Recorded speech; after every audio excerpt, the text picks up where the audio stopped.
Welcome back to another episode of The Deep Dig. Today we're in Matthew 6:19 through 24. The NIV groups these verses together and titles them Treasures of Heaven.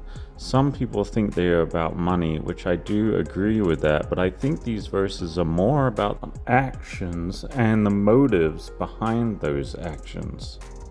Verse 19 says, "Do not store up for yourselves treasures on earth, where moths and vermin destroy, and where thieves break in and steal. But store up for yourselves treasures in heaven, where moths and vermin do not destroy, and where thieves do not break in and steal. For where your treasure is, there your heart will be also." So you might be thinking, what are treasures in heaven? Some people will argue that the treasures in heaven are crowns. I think if the Bible is talking about a literal treasure in heaven, it would be something that we can't even imagine. The Bible isn't specific about what exactly the treasure or the reward is, and I think it's for good reason, because if we knew what the rewards were for doing A, B, or C, then our actions would revolve around the reward and not the condition of our heart. If we knew we got a certain reward for doing A or B or C, we might not care or want that reward, and thus we would not do the action. Jesus says, "But store up for yourselves treasures in heaven." To store something up is an action. But how do you store up something when you don't even know what it is?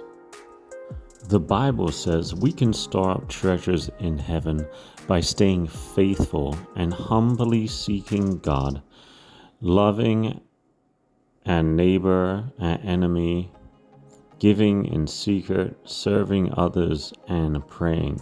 These are just a few ways we can store up treasures in heaven. The last verse in this group of verses, 21, says, "Where your treasure is, there your heart will be also." So your heart follows your treasure, not the other way around. So Jesus talks a lot about the heart on the Sermon on the Mount. So what exactly is heart? I looked into the meaning of heart because to me it's just an organ that pumps blood. So there has to be more to it than just that. The equivalent word to heart in Hebrew is called lev, and Hebrew is written from right to left. So the first character used in writing lev is called lamed, and it looks like a shepherd's staff. The second character is beit, and it looks like a tabernacle or a tent. In ancient languages like Hebrew, every character had its own backstory and meaning. So the lamed is the shepherd's staff, and it is used to control the sheep, to have authority. It is the voice of authority. Lamed is the 12th character in the Hebrew alphabet. It is the most center character, and it stands taller than the rest of the characters. So it's in the middle and it stands above the rest. It has a numerical value of 30. And remember, Jesus was sold for 30 silver coins. Bet is the second character in the Hebrew alphabet. Some say it is second because it represents Jesus, first being God. It is shaped like a tent or a house, and it is the first character in the Bible. It also means inside, interior, as in the beginning, the first words of the Bible. And so we have lev, which means the voice of authority that is inside of you. And so we can see why the English word heart was used. Notice how both these characters point to Jesus and that he should be the voice of authority inside of you. Lamed being the center of the alphabet, representing a shepherd's staff, and Jesus is referred to as the shepherd and we are the sheep. It also refers to bait, number 2, Jesus being the second, the Son of Man, God being the first. So where is your treasure? What do you focus on? What motivates you to take action on things?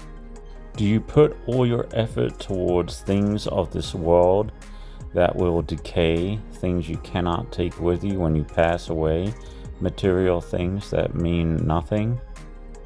Or do you treasure the things of heaven, prayer, serving others, humbly seeking God? Because remember, wherever your treasure is, whatever you focus on, whatever your efforts go towards, is where your heart will be, which is the voice of authority inside of you. That wraps up this episode of the Deep Dig. Remember, this is one of 2 or 3. Next, we're going into Matthew 6:22-23. It talks about the evil eye.